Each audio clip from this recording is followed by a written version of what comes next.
The Oculus Quest 2 is a standalone VR headset primarily for gaming, and I've also found it can offer so much more, one of which is productivity.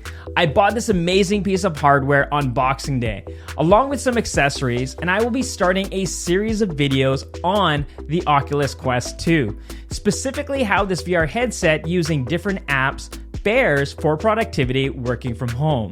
I will also go over the accessories I purchased and why you might want to get them along with the Oculus Quest 2 if you're choosing to get one. The video series will go through my first impressions, and I will download some free applications to connect my Mac Mini to the VR world and work in different VR spaces. In this video, I want to talk more about VR and why virtual reality might be the future for remote workers and professionals working from home. Thank you to everyone that has subscribed, and if this is your first time to my channel, welcome. I'm Ryan, and this is the Elevate Project, helping professionals like you working from home with home office tech and to be more confident and engaging delivering online presentations.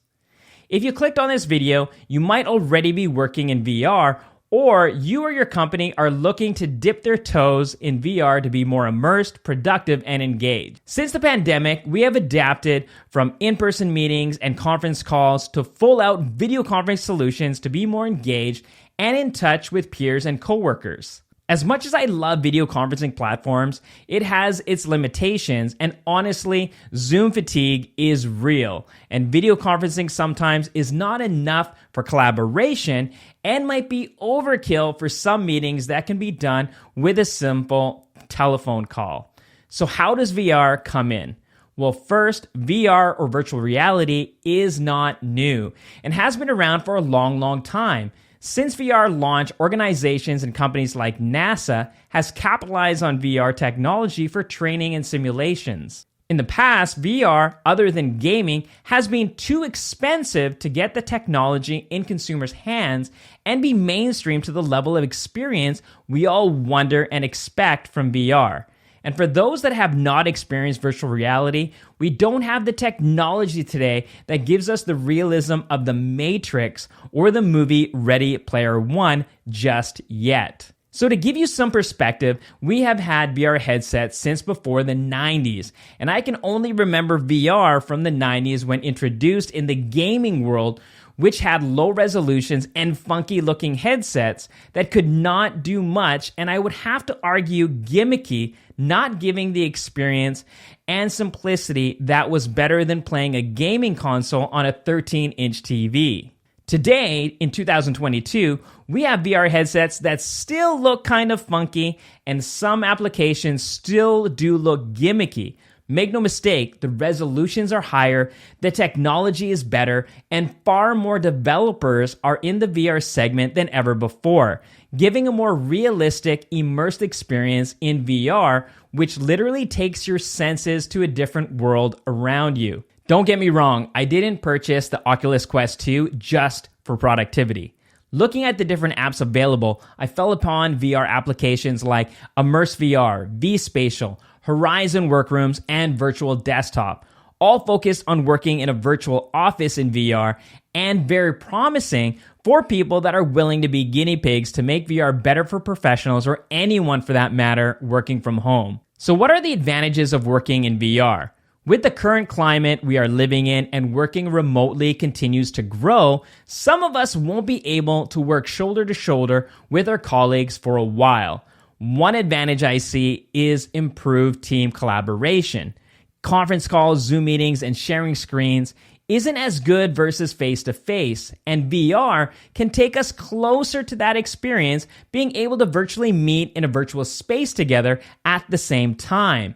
Using avatars and digital tools like whiteboards and office applications can really improve workflows when working on projects with team members. Another advantage is new hire onboarding and training. Virtual training with Zoom only gets you so far depending on your industry and what you're training. VR can make training more immersive, engaging, and more accessible. Also, company events, depending on the platform, you can have hundreds upon hundreds of people together virtually, helping reduce costs for travel. On that discussion of reducing costs outside of the initial cost of hardware, it can be a viable investment. Thinking about training and team meetings, really adapting to the digital world can minimize downtime and increase productivity, being better trained and not have to repeat virtual online courses that doesn't have a live person instruction. Another big advantage working VR is the ability to work in different work environments that can increase focus and productivity, with some applications giving you multiple virtual screens, giving you the ability to move and resize the screens to fit your personal workflow. The power to work in VR wearing a headset, completely immersed in VR, closes the door to the outside world, at the same time opening the door to many different worlds. This can help with mental health. Outside of productivity, having the ability to see other places, play games, and experience not being at home, and even the ability to meet friends and family in virtual reality. So if you're skeptical, don't worry, I am too. What are the disadvantages of working in VR? First thing that comes to mind is the learning curve. Depending on the VR headset, it can be quite the process to connect to your computer and have everything running smoothly.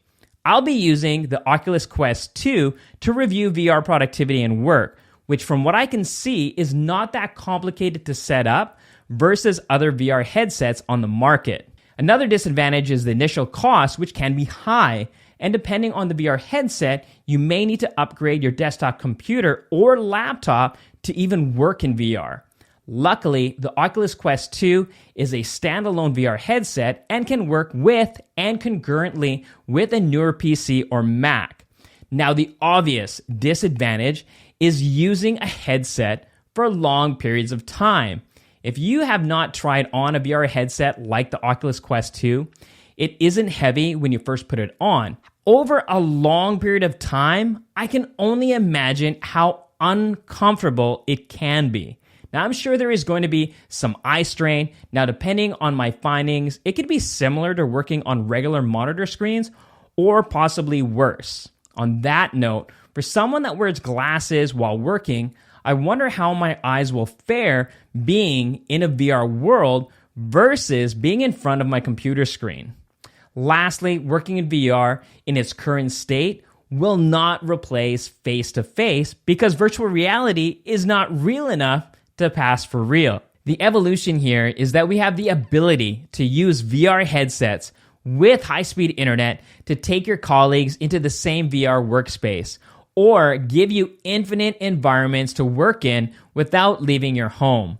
The idea of working in VR or moving to VR meetings versus Zoom, I don't think is that far off in the future, as I do see us move closer to this reality because VR takes us that much closer to the in-person experience, like I mentioned earlier. I think in some ways we have always been looking to technology to help us be the most productive working from anywhere, and today this means working from home. The promise of VR for productivity, giving us a quote, infinite office, having the tools and the resources to do the necessary work virtually. The pandemic has just made VR, especially the Oculus Quest 2, at the current price point, more accessible and making the push to VR faster than ever before. In the up-and-coming video series, we will see how well some of these apps work like Immerse VR, Horizon Workspaces, and vSpatial, and go over the pros and cons of working in VR is for me, and share my thoughts and experiences. I will also have a segment on the Oculus Quest 2 for entertainment. Working from home still gives us only a few options to be entertained and stay fit.